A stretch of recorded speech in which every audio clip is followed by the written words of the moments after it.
कि सबसे पहले तो मैं अपनी जानिब से, अपनी पार्टी की जानिब से हमारे कमांडिंग ऑफिसर संतोष बाबू उनको और 19 जो हमारे बहादुर सिपाही जो मारे गए चीन की आर्मी की तरफ से, मैं उनको, उनके अपराध ख़ानदान को कंडोलेंसेस पेश करता हूँ। और हमारे मुल्क भारत ने अपने बहादुर सिपाहियों को और एक कमांडिंग ऑफिसर को खोया है, तो मेरी तमाम उनसे हमदर्दी है और हम दुआ करते हैं कि उनको ऐसे मुश्किल वक्त में उनको परवरदिगार सब्र दे, क्योंकि उन्होंने किसी ने अपने बेटे को खोया, किसी ने अपने हस्बैंड को, किसी ने अपनी औलाद को खोया है। तो एक बहुत बड़ी कुर्बानी इन तमाम बहादुर सिपाहियों ने मुल्क की सालमियत के लिए दी है। दूसरी बात यह है कि पिछले अप्रैल के तीसरे हफ्ते से ये मुसलसल चीन की तरफ से गालवान वैली में, पांगसोंग सू में, वहाँ पर चीन की फ़ौज बड़ी तादाद में घुसकर करीब 4.5 किलोमीटर के करीब भारत की टेरिटरी को उन्होंने कब्जा किया। बार बार मोदी गवर्नमेंट तरफ से ही कहा जा रहा है कि नहीं कुछ नहीं, सब ठीक ठाक है, सब गलत है, सब गलत। बाद में इसका इकरार होता है, क्योंकि जब सैटेलाइट के तस्वीर आते हैं, फिर दोनों मिलिट्री के जिम्मेदार लोग बैठकर बातचीत करते हैं। उसके बाद 6 जून को कहा गया कि डी एस्केलेशन होगा, डी एंगेजमेंट हो गया। सवाल ये पैदा होता है कि जब आप डी एस्केलेशन, डी एंगेजमेंट की बात करते हैं, तो फिर हमारे ये 20 सिपाही कैसे मारे गए? हम सबसे पहली बात प्राइम मिनिस्टर से हम पूछना चाहते हैं कि इसकी अकाउंटेबिलिटी किस पर है, इसका जिम्मेदार कौन है? क्या प्राइम मिनिस्टर जिम्मेदार है? क्या डिफेंस मिनिस्टर जिम्मेदार है? क्या होम मिनिस्टर जिम्मेदार है? क्या NSA जिम्मेदार है या CDS जिम्मेदार है? आखिर इसकी अकाउंटेबिलिटी किस पर फिक्स होगी? इन हमारे 20 जो सिपाही मारे गए, इसकी अकाउंटेबिलिटी किस पर फिक्स होगी? दूसरा ये कि इनकी जो जानें जा चुकी है, यकीनन इसका हुकूमत की तरफ से एक जवाब देना चाहिए, जिसको कहें कि एवेंज करना चाहिए। और उसका बेहतरीन तरीक़ा ये है कि चीन को हम हमारी टेरिटरी से उनको हटाएं। जो टेरिटरी उन्होंने भारत की टेरिटरी थी, उस पर कब्जा करके बैठे, वरना इन तमाम सिपाहियों की जान जो गई है वो रायगा चले जाएगी। अगर इनकी जान को जो चली गई है रायगा नहीं जाने देना चाहिए। इनकी जान की अगर अहमियत है तो हम वज़ीर आज़म, प्राइम मिनिस्टर से, मोदी से इस बात का मुतालबा करते हैं कि आप चीन को हटाइए हमारी ज़मीन से, आप अकाउंटेबिलिटी फिक्स करिए। ये सबसे अहम बात है। तीसरी बात यह है कि प्राइम मिनिस्टर को बताना चाहिए देश को, क्योंकि देश में आज हमारे इन 20 सिपाहियों की मौत के बाद बहुत गम और गुस्सा है। देश ये जानना चाह रहा है कि चीन ने आखिर कितनी हमारी ज़मीन पर कब्जा किया है। बताती क्यों नहीं सरकार ये? भाई डी एस्केलेशन, डी एंगेजमेंट हो रहा है, तो फिर आप कितनी ज़मीन पर चीन ने कब्जा किया? चीन ने तो अपने इलाके में आर्टिलरी भी लगा दी है। इसका क्या मतलब है? बंकर्स बना रहा है जहां पर कब्जा किया है उसने।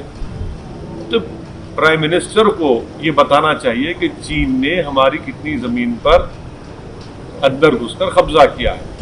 ये बहुत अहम है, इसलिए कि ये पहली मर्तबा चीन इतनी बड़ी तादाद में अपनी फ़ौज के साथ भारत के इलाकों में घुसा है। करीब 40 साल के बाद बगैर गोली चले हमारे सिपाहियों को मार मार कर इनकी जान ले ली गई है। तो प्रधानमंत्री को बताना पड़ेगा। कैजुअलिटी उधर भी हुई है सर। अब भाई अगर उधर हुई है तो फिर आप बता दीजिए ना। अगर कैजुअलिटी हुई, कैजुअलिटी का होने का मतलब ये तो नहीं है कि हमारी ज़मीन से छोड़ के चले गए। हमारी ज़मीन पर आज भी वो लोग कब्जा करके बैठे हैं। 4.5 किलोमीटर अंदर भारत की टेरिटरी में चीन की फ़ौज बैठी हुई है। गालवान में जो भारत का इलाका है, हद तो ये हो गई कि कैसे ये सरकार इस बात पर राजी हुई कि जब 2 आर्मी के कमांडर्स की मीटिंग हुई तो भारत की टेरिटरी पर चीन कैंप लगाता है और वहां जाकर हम बात करते हैं। तो ये तो बहुत ही सदमे की बात है, तकलीफ दे बात है। इसलिए उम्मीद करते हैं कि प्राइम मिनिस्टर इन तमाम चीज़ों का जवाब देंगे। आपको लगता है कि ये सरकार का फेलियर है, ये डिप्लोमेटिक फेलियर है, स्ट्रेटेजिक फेलियर है? यकीनन इनकी जिम्मेदारी है ना। जब आपको तमाम रिपोर्ट्स मिल रही थी कि चीन की आर्मी गलवान में, पोंगसोन सू में, हमारा इलाका है, वहां पर ये लोग दाखिल हो रहे हैं, हमारी टेरिटरी पर आ रहे हैं, तो फिर जिम्मेदारी किसकी है? फिर ये क्यों इतनी खामोशी है? वजीर प्राइम मिनिस्टर कहते हैं कि हम खामोश नहीं बैठेंगे, प्रोवोक अगर करेंगे। सर, वो तो हमारे 20 लोगों की जान ले चुके हैं, हमारी भारत की टेरिटरी पर कब्जा कर चुके हैं। सरकार इसके बारे में क्या करने वाली है? और ये भी बताना चाहिए मोदी सरकार को कि क्या चीन की पास हमारे अभी कोई फौजी है उनके कब्जे में? उसका नंबर बताएं। वे बताते क्यों नहीं देश को? आप कब तक छुपाएंगे? आप लोग छुपा छुपा के तो आज ये नौबत आ गई कि आज हमारे 20 सिपाहियों की मौत होगी। सर, ये भी कहा जा रहा है कि ऐसे समय पे सरकार के साथ खड़े होने की ज़रूरत है, और आप जैसे सियासतदान नींद में एक निकाल रहे हैं। बिल्कुल नहीं, मैं तो आज भी सरकार के साथ खड़ा हूं। मैं तो सरकार से ये पूछ रहा हूं कि हमारी कितनी जमीन पर चीन ने कब्जा किया। पहले तो सरकार ने कहा कि कुछ नहीं हो रहा है, सब ठीक ठाक है, चंगासी कहा। बाद में मालूम हुआ कि भाई इन्होंने कब्जा कर लिया। तो भाई कितना जमीन पर कब्जा किया बताएं ना देश को।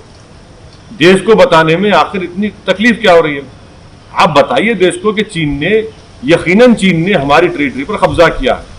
गलवान जो हमारा इलाका है, पोंगसोन सू लेक हमारा इलाका है, जहां पर चीन कभी नहीं आया, वहां पर चीन पहुंच चुका है। तो हम सरकार के साथ खड़े हैं, मगर इसका यह मतलब नहीं है कि कोई चीन की फौज पीएलए हमारी जमीन पर कब्जा कर ले और हम खामोश बैठे रहे, आंख बंद कर ले। भाई जितना मुल्क बीजेपी का है उतना मुल्क मेरा भी तो है, मुझे भी तो पूरे देश को जानना चाहिए। पूरे मुल्क में गम और गुस्सा है। इन मरने वालों का भारत सरकार इसका कोई रद्दोबदल या कुछ रिएक्शन करेगी या नहीं करेगी? और इनकी मौत को अगर रायगा नहीं जाने देना है तो हमको चीन को हमारी टेरिटरी से हटाना पड़ेगा। आपके हिसाब से क्या स्टेप लिए जाने चाहिए? भाई ये तो सरकार को बताना चाहिए अब तक क्या स्टेप लिए। ये स्टेप जरूर लेना चाहिए कि चीन जिस जमीन पर कब्जा कर चुका है उनको वहां से हटना चाहिए। चीन को 4.5 किलोमीटर हमारे टेरिटरी के अंदर चीन आकर कब्जा करा है। सरकार को ये काम करना चाहिए, चीन को वहां से हटना चाहिए। और इसकी अकाउंटेबिलिटी किस पर आयद होगी? कौन जिम्मेदार है इसका? ये जो 20 हमारे सिपाही मर गए, इसका अकाउंटेबिलिटी किस पर आएगी? किस पर जाकर रुकेगी? क्या वो भी अपोजिशन पे डाल देंगे आप?